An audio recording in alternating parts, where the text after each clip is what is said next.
শাশুড়ির কবরের পাশে দাঁড়িয়ে বৌমার কিছু অভিযোগ। কেমন আছো মা?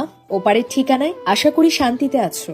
দেখতে দেখতে 5টা বছর পার হয়ে গেল, তুমি নেই। লোকে বলে মৃত মানুষের নামে নাকি অভিযোগ করতে নেই, কোনো তিক্ত স্মৃতি মনে রাখতে নেই। কিন্তু বলো মা, কি করে ভুলি? আমার বুকের ভেতরটা যে জমে থাকা অভিমানের ভারে পাথর হয়ে আছে, কোথাও প্রকাশ করতে পারিনি, ভেতরে ভেতরে শুধু পুড়েই মরেছি।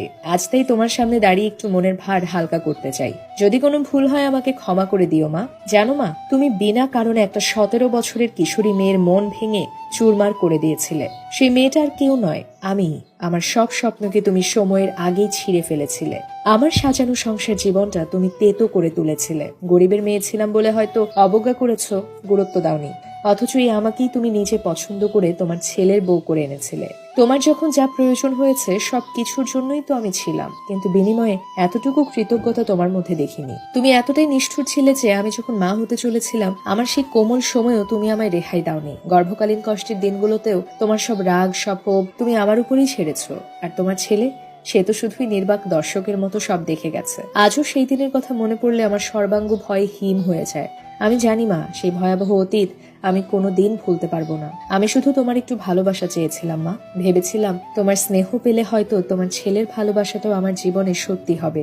কিন্তু আমার সেই আশা পূর্ণ হয়নি। তোমার ভালোবাসা পাওয়া আমার কাছে সবসময় নাগালের বাইরেই রয়ে গেল, ঠিক যেন টক আঙুর। তোমার চোখে আমি ছিলাম কেবলই একজন গরিব মেয়ে, তুচ্ছ, মূল্যহীন। আর তোমার ছেলে, সে তো আজীবন তোমার ছেলেই রয়ে গেল।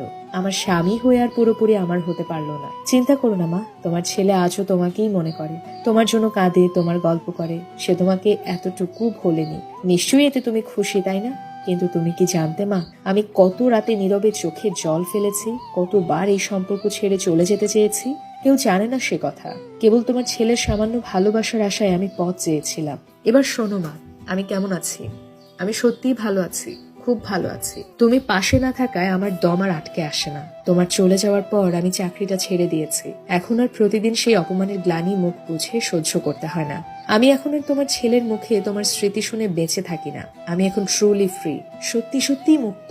জানো মা, তোমার মৃত্যুর প্রায় 1 বছর পর আমার একটা ছেলে হয়েছে।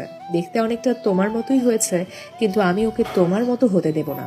আমি ওকে শেখাবো কি করে মানুষকে ভালোবাসতে হয়, সম্মান করতে হয়, নিজের স্ত্রীকে সুখে রাখতে হয়। আমি ওকে এমন ভাবে বড় করে তুলবো যাতে ওর স্ত্রী কোনোদিন আমার কবরের সামনে দাঁড়িয়ে আমার নামে অভিযোগ না করে। তুমি শান্তিতে থেকো মা, আমাকে নিয়ে তোমার আর একটুও ভাবতে হবে না। আমি এখন মুক্ত, আমি সুখী। তুমিহীন আমার জীবন এখন আর দম বন্ধ লাগে না। আমি এখন প্রাণ ভরে মুক্ত বাতাস নিতে পারি। এখন আর সেই 3 বেলা বঞ্চনার অন্ন মুখে তুলতে হয় না। আমি এখন ইচ্ছে মতো আকাশের বিশাল প্রান্তরে ডানা